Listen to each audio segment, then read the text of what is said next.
வணக்கம். இது நியூஸ் 18 தமிழ்நாடு. 8 திக்கும் என்று செய்திகளை வழங்குவதற்காக நான் பாலவேல் சக்கரவர்த்தி. செய்திகளை விரிவாக பார்ப்பதற்கு முன்னர் முதலில் தலைப்புச் செய்திகளை பார்க்கலாம். எழுவர் விடுதலை தொடர்பான கோப்புகள் குடியரசுத் தலைவருக்கு அனுப்பப்பட்டு விட்டன. சென்னை உயர்நீதிமன்றத்தில் தமிழக அரசு தகவல்.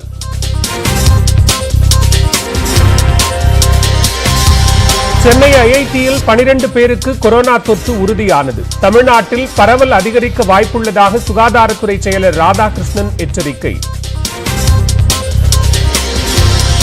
கோடநாடு கொலை கொள்ளை தொடர்பாக சசிகலாவிடம் தனிப்படை விசாரணை. போலீசாருக்கு துணை நின்று சாட்சியளிக்க தயார் என உறுதி. சர்வதேச போட்டிகளுக்கு வீரர்களை தயார் செய்ய சென்னை அருகே வருகிறது மெகா ஸ்போர்ட்ஸ் சிட்டி. அலங்காநல்லூரில் ஜல்லிக்கட்டு நடத்த தனி மைதானம் அமைக்கப்படும் என முதலமைச்சர் மு.க. ஸ்டாலின் அறிவிப்பு. பிரிட்டன் பிரதமர் போரிஸ் ஜான்சன் 2 நாள் பயணமாக இந்தியா வந்தார். அகமதாபாத்தில் தொழிலதிபர் அதானியை சந்தித்து பேசினார். டெல்லி ஜஹாங்கீர்புரியில் ஆக்கிரமிப்புகளை அகற்ற தடை. உச்சநீதிமன்றம் அதிரடி உத்தரவு. யுக்ரைனின் மரியுபோல் நகரை கைப்பற்றியது ரஷ்ய ராணுவம். இருப்பு ஆலையில் தஞ்சமடைந்துள்ள 2000 வீரர்களின் கதி குறித்து உலக நாடுகள் கவலை. இலங்கையின் வடக்கு கிழக்கு பகுதிகளை தனி நாடாக பிரித்துக் கொடுத்தால் பணம் கொடுத்து வாங்க தயார். வடமாகாண முதலமைச்சர் விக்னேஸ்வரன் பேச்சால் பரபரப்பு.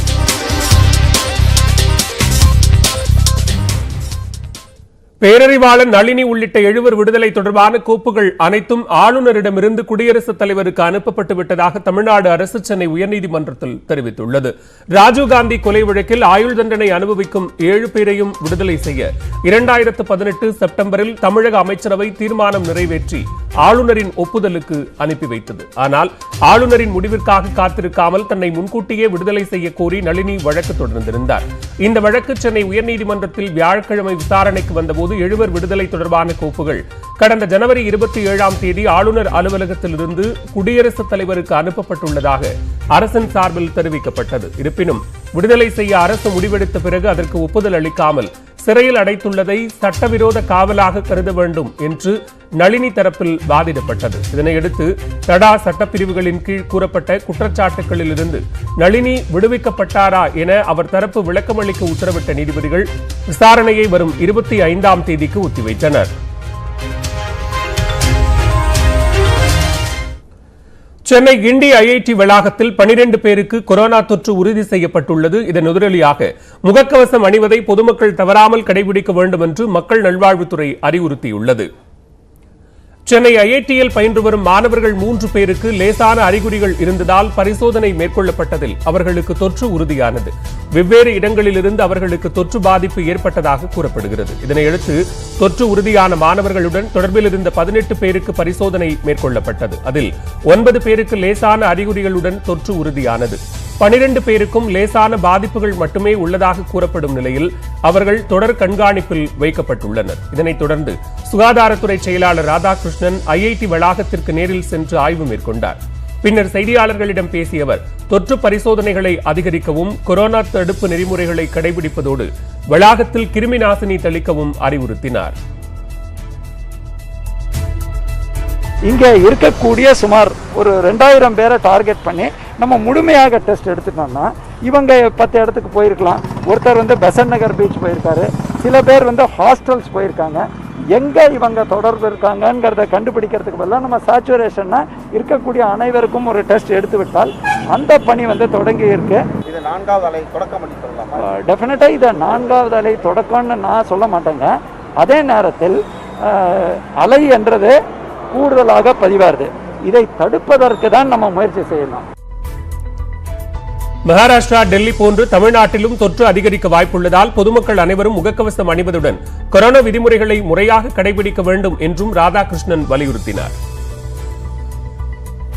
இப்பட வேண்டிய செய்தி என்னன்னா, நம்ம இப்ப நீங்க பஸ்ல பாருங்க, யாருமே மாஸ்க் போடாத பஸ்ஸை பார்த்துங்க. ஸோ மாஸ்க், தள்ளி நிற்கிறது, கை கழுவுறது போன்ற சாதாரண வழிமுறைகளை பழக்கங்களாக மாற்றாதது நமக்கும் டெல்லி போன்ற நிலைமையை உருவாக்குறதுக்கான வாய்ப்பு உள்ளது. டெல்லியிலையும் பண்டிகை காலத்துக்கு பிறகு அங்கே இருக்கிற செயலர்கிட்ட நான் பேசினேன். பல பண்டிகை காலத்தில் கூட்டத்தில் கவனக்குறைவாக இருந்த காரணத்தினால்தான் ஏற்பட்டிருக்குன்னு அவங்களே சொன்னாங்க. ஸோ நம்மளும் இந்த நேரத்தில் இன்னும் கொஞ்சம் கவனமாக இருக்கிறதுக்கு இது ஒரு முதல் எச்சரிக்கை மணி. ஸோ இதை நம்ம முழுமையாக கட்டுப்படுத்துறதுக்கு எங்களுக்கு நம்பிக்கை இருக்குது.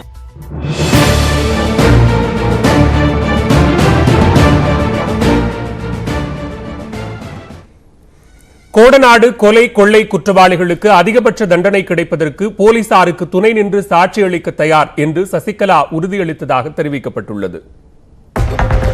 கோடநாடு பங்களாவில் 2017ஆம் ஆண்டு நிகழ்ந்த கொலை கொள்ளை சம்பவம் தொடர்பாக தனிப்படை போலீசார் இதுவரை 250க்கும் மேற்பட்ட சாட்சிகளிடம் விசாரணை நடத்தியுள்ளனர். குறிப்பாக அதிமுக முன்னாள் எம்எல்ஏ ஆறுகுட்டி, சசிகலாவின் உறவினரான விவேக் மற்றும் கோடநாடு பங்களா மேலாளர் நடராஜன் ஆகியோரிடமும் விசாரணை நடத்தியிருந்தனர். கொலை கொள்ளை வழக்கில் கைது செய்யப்பட்ட குற்றவாளிகள் பங்களா உரிமையாளரிடம் விசாரணை நடத்த அனுமதி கோரி நீதிமன்றத்தில் மனு தாக்கல் செய்திருந்தனர். இந்நிலையில் கோடநாடு பங்களாவின் உரிமையாளர் என்ற அடிப்படையில் சசிகலாவிடம் தனிப்படை போலீசார் விசாரணை நடத்த திட்டமிட்டனர். அதன்படி சென்னை தியாகராய நகரில் உள்ள சசிகலாவின் வீட்டிற்கு காலை 11 மணிக்கு சென்ற தனிப்படை போலீசார் அவரிடம் விசாரணையை நடத்தினர்.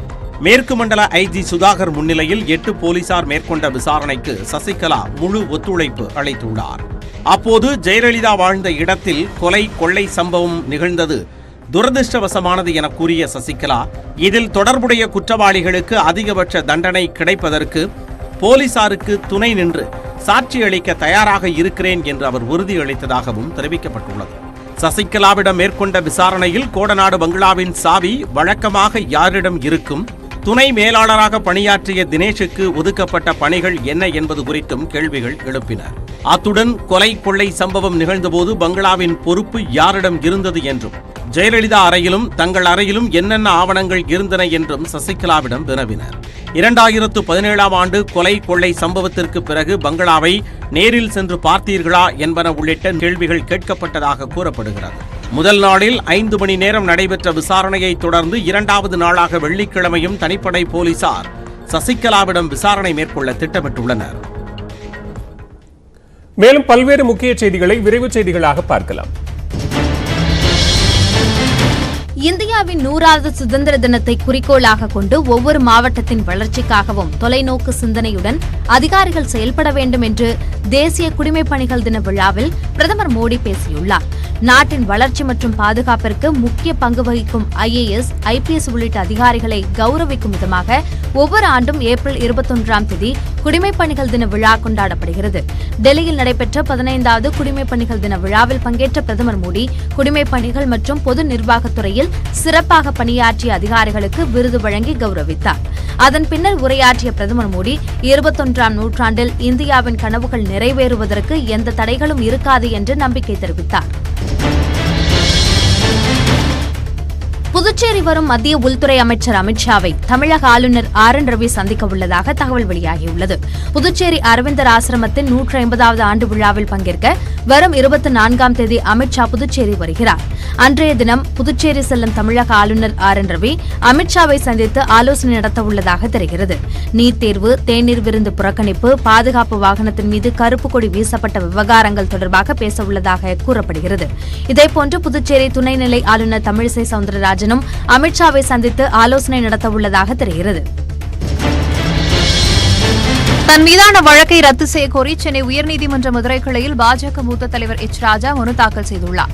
கடந்த 2018ஆம் ஆண்டு திண்டுக்கல் மாவட்டம் வேடச்சந்தூரில் இந்து முன்னணி பொதுக்கூட்டத்தில் பங்கேற்ற ராஜா அறநிலையத்துறை அதிகாரிகள் அவரது குடும்ப பெண்கள் குறித்து அவதூறாக பேசியதாக புகார் எழுந்தது. இது தொடர்பாக விருதுநகர் போலீசார் அவர் மீது வழக்கு பதிவு செய்துள்ள நிலையில் ஸ்ரீவில்லிபுத்தூர் ஒருங்கிணைந்த நீதிமன்றத்தில் விசாரணை நடைபெறுகிறது. இந்நிலையில் தன் மீதான வழக்கை ரத்து செய்ய கோரி ராஜா உயர்நீதிமன்ற மதுரை கிளையில் மனு தாக்கல் செய்துள்ளார். அதில் தான் தனிப்பட்ட நபருக்கு எதிராக கருத்து கூறவில்லை எனவும் பேச்சுரிமை மற்றும் கருத்து சுதந்திரத்தின் அடிப்படையிலேயே பேசியதாகவும் ராஜா கூறியுள்ளார்.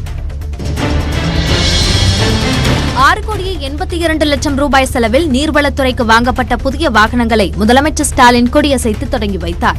நீர்வளத்துறையின் பயன்பாட்டில் இருந்து வரும் பழைய வாகனங்களுக்கு மாற்றாக 3 ஆண்டுகளில் புதிய வாகனங்கள் படிப்படியாக வழங்கப்படும் என்று மானிய கோரிக்கையில் அறிவிக்கப்பட்டது.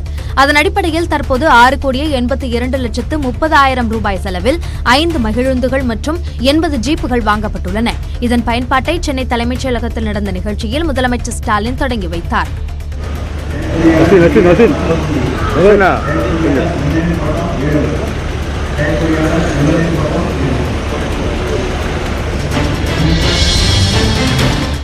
வளிமண்டல கீழடுக்கு சுழற்சி மற்றும் வெப்பசலனம் காரணமாக தமிழகம், புதுச்சேரியில் அடுத்த 5 நாட்களுக்கு லேசான மழை பெய்ய வாய்ப்புள்ளதாக சென்னை வானிலை ஆய்வு மையம் தெரிவித்துள்ளது. டெல்டா மற்றும் மேற்கு தொடர்ச்சி மலை மாவட்டங்களில் இன்று இடி மின்னலுடன் கூடிய லேசானது முதல் மிதமான மழை பெய்யக்கூடும். சென்னையில் அடுத்த 48 மணி நேரத்திற்கு வானம் ஓரளவு மேகமூட்டத்துடன் காணப்படும். அதிகபட்ச வெப்பநிலை 36 டிகிரி செல்சியஸ் மற்றும் குறைந்தபட்ச வெப்பநிலை 28 டிகிரி செல்சியஸை ஒட்டி இருக்கக்கூடும். கடந்த 24 மணி நேரத்தில் கன்னியாகுமரி மாவட்டம் பெருஞ்சாணி மற்றும் புத்தன் அணையில் தலா 1 சென்டிமீட்டர் மழை பதிவாகியுள்ளது.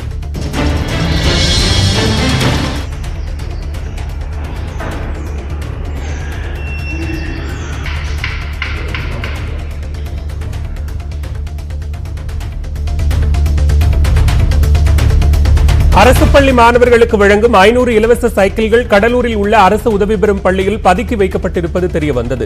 கடலூர் மாவட்டம் ஸ்ரீமுஷ்ணம் பகுதியில் இயங்கி வரும் அரசு உதவி பெறும் பள்ளியில் புதிய கல்வியாண்டு தொடங்காமலேயே 500க்கும் மேற்பட்ட இலவச சைக்கிள்கள் குடோனில் வைக்கப்பட்டிருப்பது தொடர்பாக லஞ்ச ஒழிப்பு போலீசாருக்கு புகார்கள் வந்தன. அதனைத் தொடர்ந்து ஏடிஎஸ்பி தேவநாதன் தலைமையிலான போலீசார் தனியார் பள்ளியில் சோதனை மேற்கொண்டனர். கடந்த ஆண்டு தவறான கணக்கு காட்டி அதிக சைக்கிளை பெற்றதும் அதற்கு வண்ணம் பூசி வெளிநபர்களுக்கு விற்றதும் தெரியவந்தது.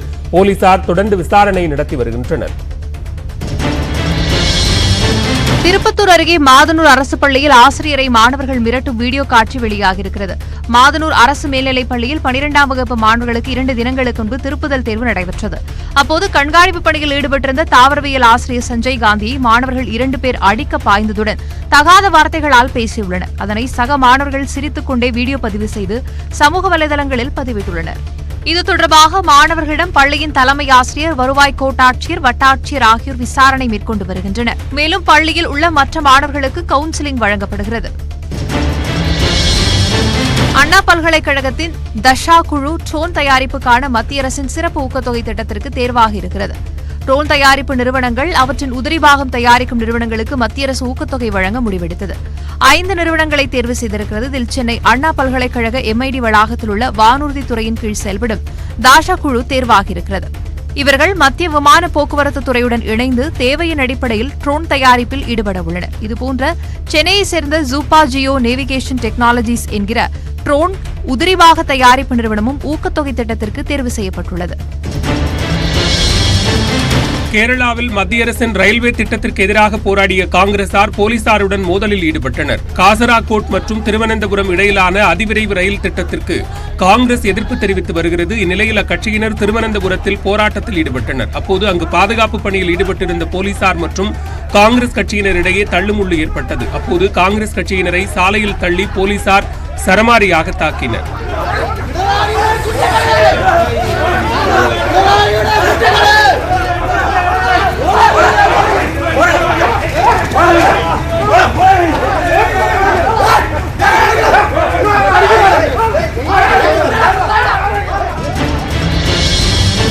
ஹரியானா மாநிலம் ரோட்டாக்கில் இளைஞர் ஒருவர் 1 நிமிடத்தில் 150 தேங்காய்களை வெறும் கைகளால் உடைத்து சாதனை படைத்துள்ளார். தர்மேந்திரா என்பவர் அங்குள்ள காய்கனி கடையில் பணியாற்றி வருகிறார். சாதிக்க துடித்த தர்மேந்திரா தேங்காய்களை கைகளால் உடைக்க யூடியூப் பார்த்து பயிற்சி எடுத்து வந்தார். இதற்கு முன்பு 1 நிமிடத்தில் ஜெர்மனியைச் சேர்ந்த முகமது என்பவர் 148 தேங்காய்களை உடைத்ததே சாதனையாக இருந்தது. இதனை உடைக்க நினைத்த தர்மேந்திரா 150 தேங்காய்களை வெறும் கைகளால் 1 நிமிடத்தில் உடைத்தார்.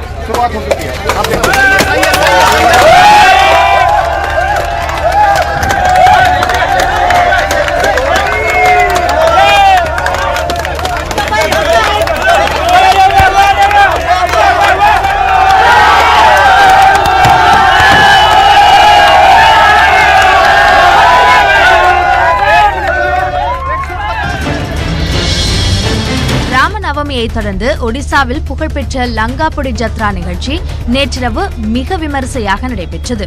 ராமநவமியிலிருந்து 12 நாட்களுக்கு பிறகு இந்த நிகழ்ச்சி தசபல்லா பகுதியில் நடத்தப்படுகிறது. ராமர் பிறந்தது முதல் ராவணனை ராமர் வதம் செய்யும் நிகழ்வு வரை தினமும் ஒரு நிகழ்ச்சி நடைபெறுவது வழக்கம். இந்த சூழலில் நிகழ்ச்சியின் முக்கிய நிகழ்வான ராவணவதம் நிகழ்ச்சி நேற்று நடைபெற்றது. இதனை காண ஏராளமான பொதுமக்கள் தசபல்லா பகுதியில் குவிந்திருந்தனர்.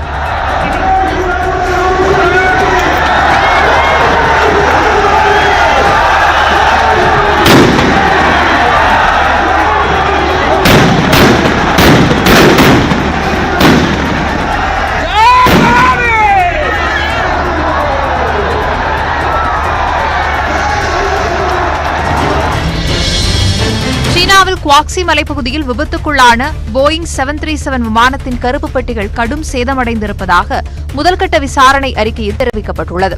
மார்ச் 21ஆம் தேதியன்று குன்மிங் நகரிலிருந்து குவாங்சி நோக்கி சென்ற போயிங் விமானம் விபத்துக்குள்ளாகி அதில் பயணித்த 132 பேரும் உயிரிழந்தனர். விபத்து நடந்த 30 நாட்களுக்குள் அதன் முதல் விசாரணை அறிக்கை சீனாவின் விமான போக்குவரத்து துறை நிர்வாகம் வெளியிட்டிருக்கிறது. அதில் விமானம் ரேடார் கட்டுப்பாட்டிலிருந்து விலகி செல்வதை முன்கூட்டியே விமானிகளுக்கு எச்சரித்ததாகவும் விமானம் 8900 மீட்டர் தொலைவில் பறந்தபோது தொடர்பு துண்டிக்கப்பட்டதாகவும் தெரிவிக்கப்பட்டுள்ளது. பிரிட்டனில் நடந்த கார் ஜம்பிங் சாம்பியன்ஷிப் போட்டி பார்வையாளர்களை வெகுவாக கவர்ந்தது. மேற்கு சுசக்ஸ் பகுதியில் இந்த போட்டிகள் நடைபெற்றன. பயன்பாட்டில் இல்லாத பழைய கார்களை வரிசையாக நிற்க வைத்து அதன் மீது வீரர்கள் சாகசங்களில் ஈடுபட்டனர். போட்டியின் போது சில வீரர்களின் கார்கள் பாதியில் சிக்கிக்கொண்டு பின்னர் மீட்கப்பட்டன. இந்த போட்டியில் கெவின் லார்டிங் என்பவர் வெற்றி பெற்றார்.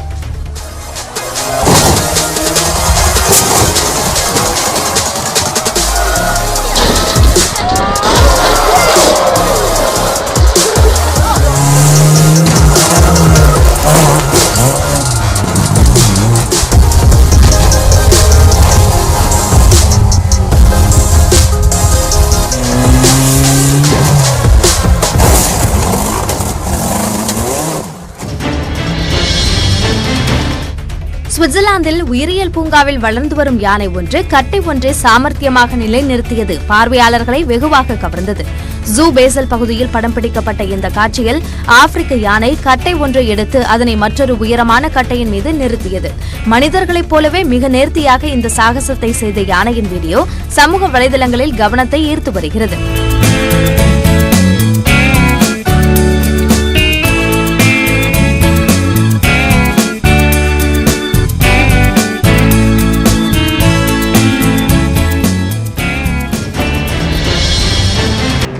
தமிழக வீரர்கள் ஒலிம்பிக்கில் பதக்கம் வெல்லும் வகையில் சென்னை அருகே மெகா ஸ்போர்ட்ஸ் சிட்டி அமைக்கப்படும் என்று முதலமைச்சர் மு.க. ஸ்டாலின் தெரிவித்துள்ளார்.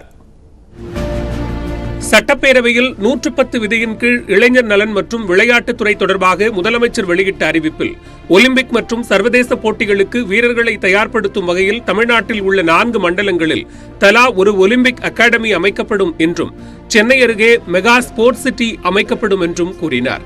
இதன் மூலம் தமிழக வீரர்கள் சர்வதேச தரத்திலான பயிற்சியை பெற முடியும் என்றும் முதலமைச்சர் குறிப்பிட்டார்.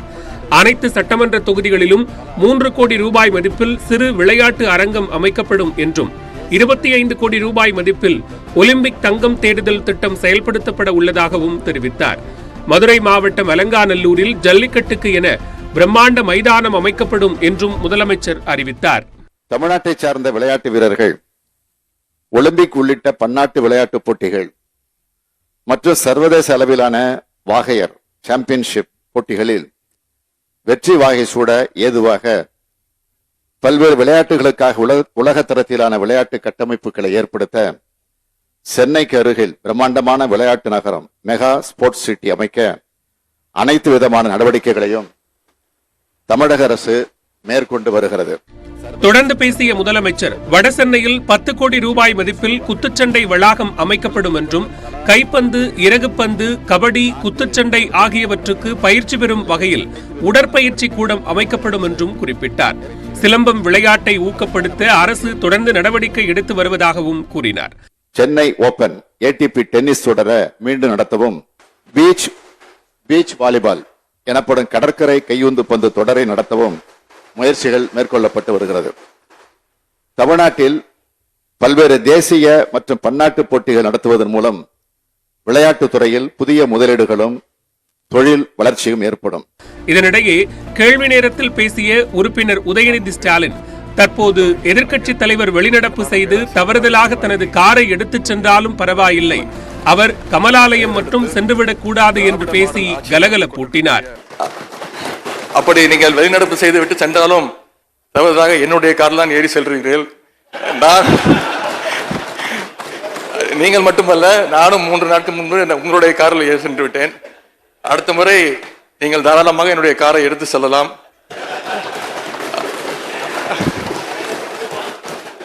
ஆனால் தயவு செய்து கமலாலயம் சென்று விடாதீர்கள்.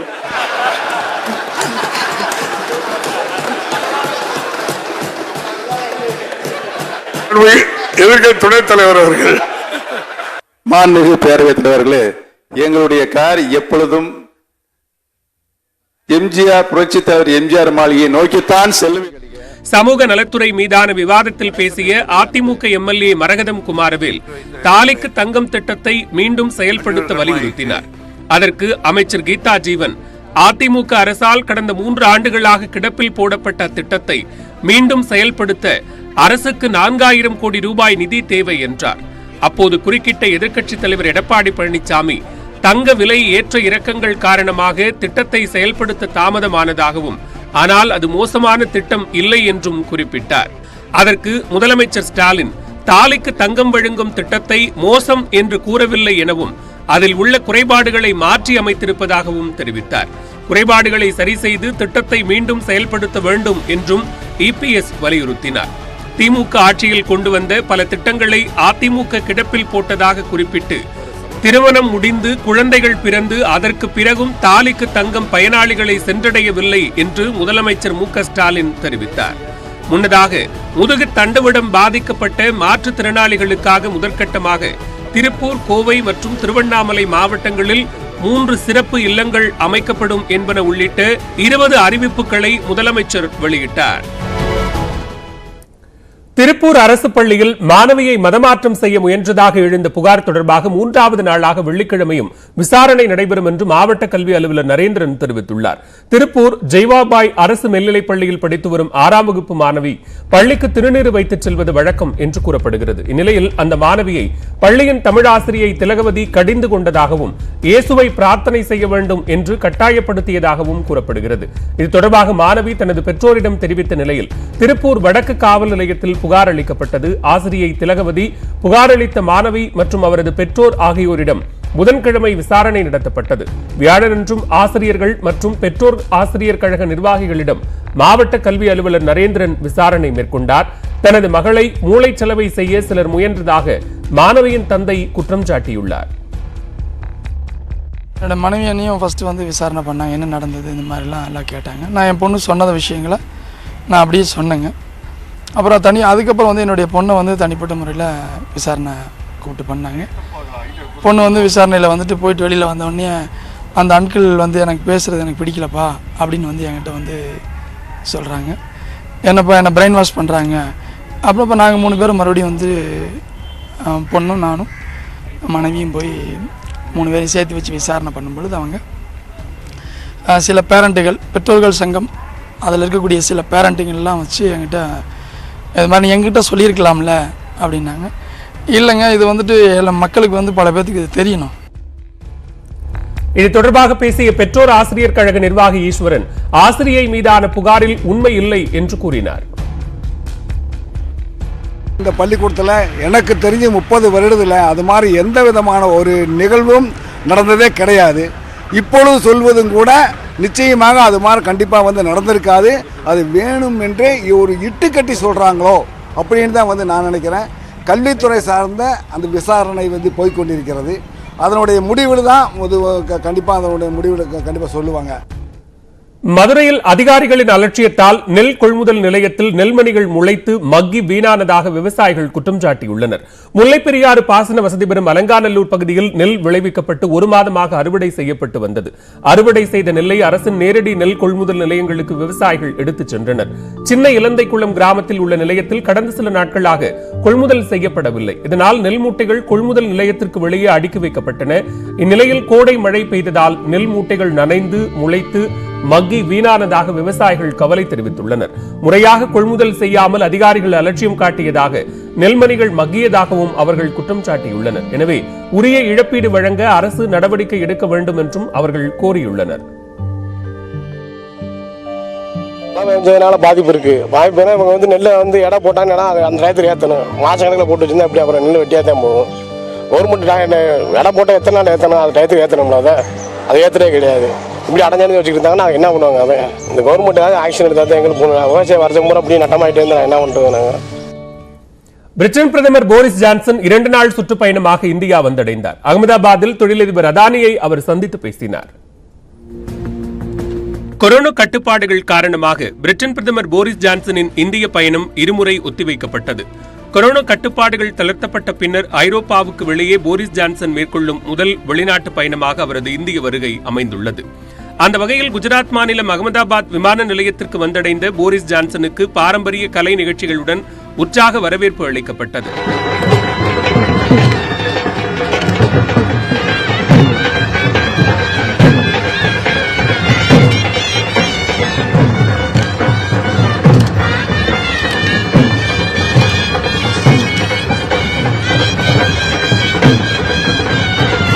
இதனைத் தொடர்ந்து சபர்மதி ஆசிரமத்திற்கு சென்ற போரிஸ் ஜான்சன் அங்குள்ள மகாத்மா காந்தியின் உருவப்படத்திற்கு மாலை அணிவித்து மரியாதை செலுத்தினார். மகாத்மா காந்தியின் ஆசிரமத்திற்கு வருவது பெரும் பாக்கியம் என அங்கிருந்த பார்வையாளர் வருகை பதிவேட்டில் குறிப்பிட்டார். தொடர்ந்து அங்கிருந்த ராட்டையில் நூல் நூற்றார்.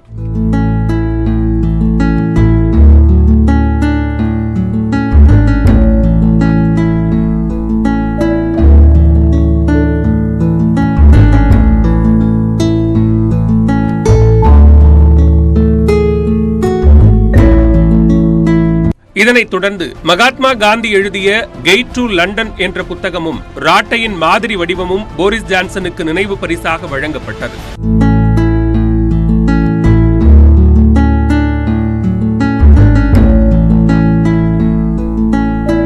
பின்னர் இந்திய தொழிலதிபர் கௌதம் அதானியை சந்தித்து பேசினார்.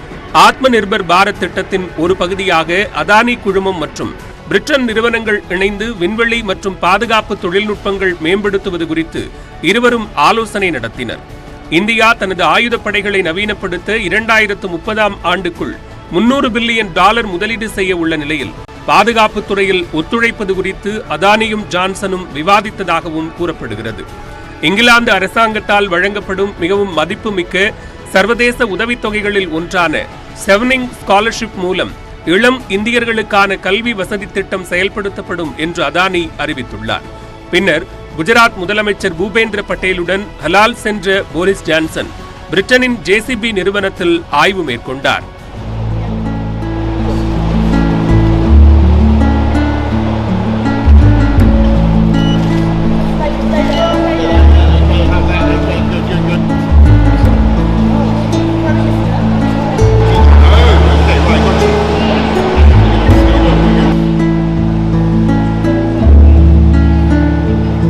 வெள்ளிக்கிழமை டெல்லியில் பிரதமர் நரேந்திர மோடியை சந்தித்து பேசும் போரிஸ் ஜான்சன் இந்தியாவில் இருந்து சுமார் 8300 கோடி ரூபாய் முதலீட்டை ஈர்க்கும் வகையிலான பல்வேறு ஒப்பந்தங்களில் கையெழுத்திடுகிறார். இதன் மூலம் தகவல் தொழில்நுட்பத்துறை மற்றும் மருத்துவம் உள்ளிட்ட துறைகளில் இங்கிலாந்தில் இருந்து இந்தியாவிற்கான இறக்குமதி அதிகரிக்கும் என்று கூறப்படுகிறது. டெல்லி ஜஹாங்கீர்புரியில் வன்முறை நடைபெற்ற பகுதிகளில் ஆக்கிரமிப்புகளை அகற்ற தடை விதித்து உச்சநீதிமன்றம் உத்தரவிட்டுள்ளது.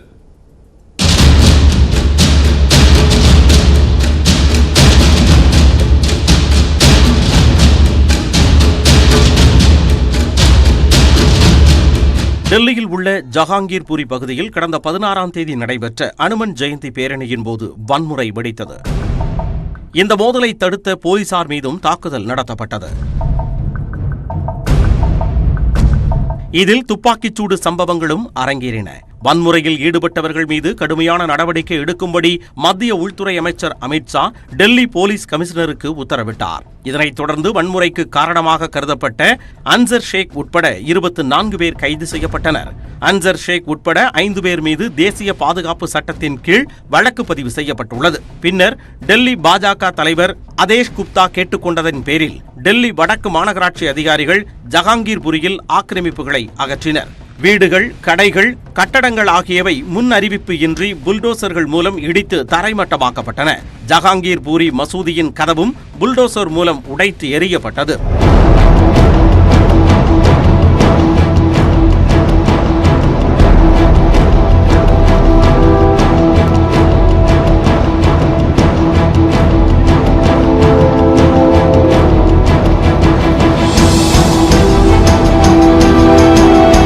கட்டடங்கள் அகற்றப்படுவதை எதிர்த்து உச்சநீதிமன்றத்தில் வழக்கு தொடரப்பட்டது. உத்தரப்பிரதேசம், மத்திய பிரதேசம் மாநிலங்களில் மத மோதல்கள் ஏற்பட்ட இடங்களில் ஒரு தரப்பினரின் வீடுகள் முன் அறிவிப்பு இன்றி புல்டோசர்கள் மூலம் இடிக்கப்பட்டதைப் போல டெல்லியிலும் இடிக்கப்படுவதாகவும் இதை உடனடியாக நிறுத்த உத்தரவிட வேண்டும் என்றும் மனுதாரர்கள் தரப்பில் தெரிவிக்கப்பட்டது. இதனைத் தொடர்ந்து உச்சநீதிமன்ற தலைமை நீதிபதி அமர்வு வீடுகள் இடிப்பதை உடனடியாக நிறுத்த வேண்டும் என உத்தரவிட்டது. எனினும் எழுத்துப்பூர்வமான உத்தரவு கிடைக்கவில்லை என கூறி அதிகாரிகள் தொடர்ந்து கட்டடங்களை இடித்து தள்ளினர்.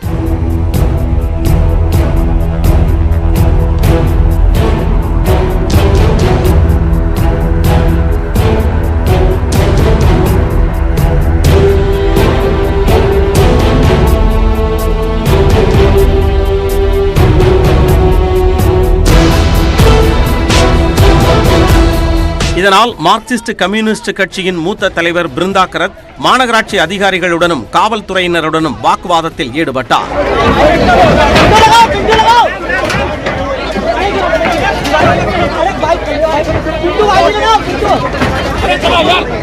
இந்த பிரச்சனை குறித்து வியாழக்கிழமையும் உச்சநீதிமன்றம் விசாரணை நடத்தியது. அப்போது மனுதாரர்கள் சார்பில் ஆஜரான மூத்த வழக்கறிஞர் துஷ்யந்த் தவே குறிப்பிட்ட சமூக மக்கள் குறிவைத்து தாக்கப்படுவதாக கூறினார். முன்னறிவிப்பின்றி ஏழை மற்றும் ஆதரவற்றவர்களை குறிவைத்து மாநகராட்சி அதிகாரிகள் திட்டமிட்டு பழிவாங்குவதாகவே தவே சாடினார். ராம நவமி நாட்களில் நாடு முழுவதும் இஸ்லாமியர்களின் வீடுகள் குறிவைக்கப்பட்டு இடிக்கப்படுவதாக ஜமியாத் உல்மா சார்பில் ஆஜரான வழக்கறிஞர் கபில் சிபல் கூறினார். உச்சநீதிமன்றம் உத்தரவிட்ட பிறகும் கட்டடங்களை இடித்து தள்ளிய மேயரின் நடவடிக்கை குறித்து நீதிமன்றம் உன்னிப்பாக கவனித்து வருவதாக கூறிய நீதிபதிகள் ஆக்கிரமிப்புகளை அகற்ற இடைக்கால தடை விதித்தனர். வழக்கு விசாரணை 2 வாரங்களுக்கு ஒத்திவைக்கப்பட்டுள்ளது.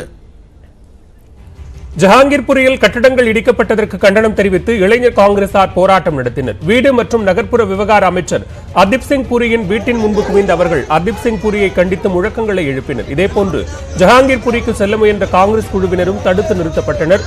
டெல்லி பிரதேச காங்கிரஸ் தலைவர் அஜய் மக்கான் தலைமையிலான குழுவினர் ஜஹாங்கீர்புரி சென்று பாதிக்கப்பட்டவர்களுக்கு ஆறுதல் தெரிவிக்க திட்டமிட்டிருந்தனர்.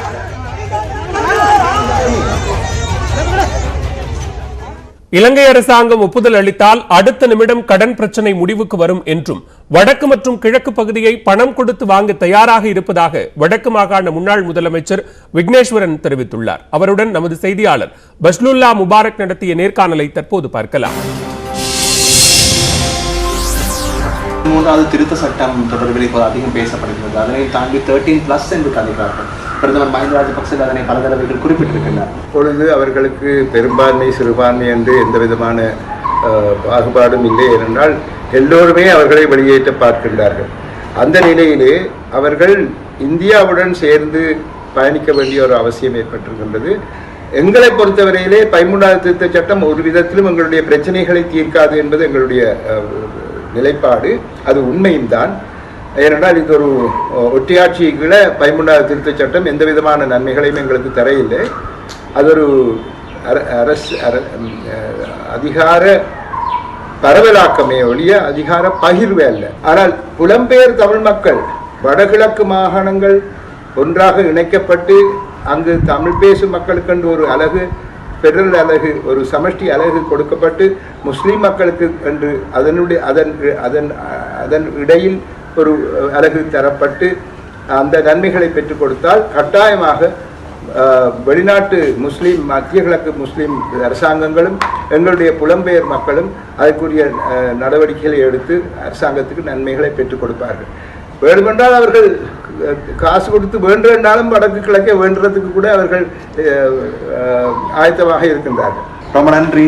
வடமாகாண முன்னாள் முதலமைச்சரும் நாடாளுமன்ற உறுப்பினருமான முன்னாள் நீதியரசர் சி.வி. விக்னேஸ்வரன் அவர்களே எங்களோடு இணைந்து கொண்டமைக்காக. யுக்ரைனின் மரியபோல் நகரை ரஷ்ய ராணுவம் கைப்பற்றி விட்டதாக அறிவிக்கப்பட்டுள்ளது. ரஷ்ய ராணுவ வீரர்களுக்கு அதிபர் புட்டின் பாராட்டு தெரிவித்துள்ளார்.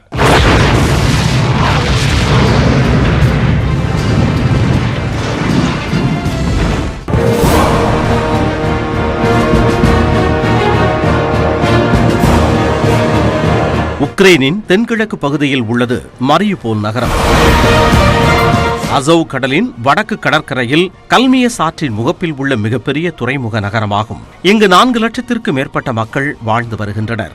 உக்ரைன் மீது போர் தொடுத்ததிலிருந்து மரியுபோலை கைப்பற்ற ரஷ்ய ராணுவம் பெரும் முயற்சி மேற்கொண்டு வந்தது.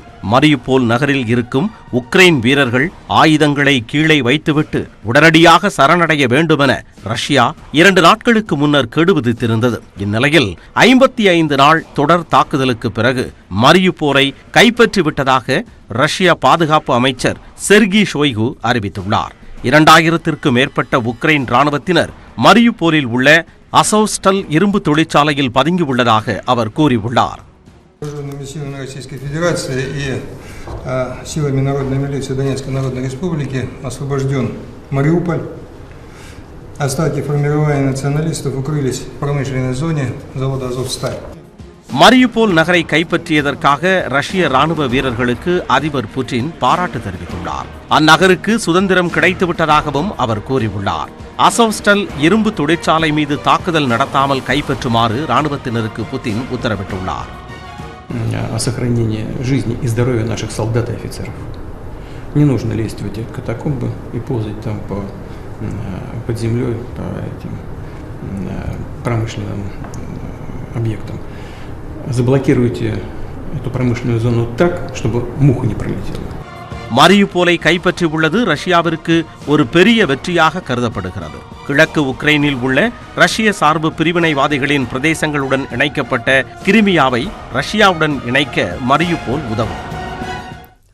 பேட்டரி வாகனங்களில் ஏற்படும் தீ விபத்துக்களை தடுக்க அரசுக்கு பரிந்துரை வழங்க வல்லுநர் குழுவை அமைத்துள்ளதாக மத்திய அமைச்சர் நிதின் கட்கரி கூறியுள்ளார். தமிழகம் உட்பட நாடு முழுவதும் பல்வேறு இடங்களில் நடுரோட்டிலும் வாகனங்களை சார்ஜ் செய்து கொண்டிருக்கும் போதும் வெஹிக்கிள் எனப்படும் பேட்டரி வாகனங்கள் தீப்பிடித்து எரிந்து விபத்திற்குள்ளாகின.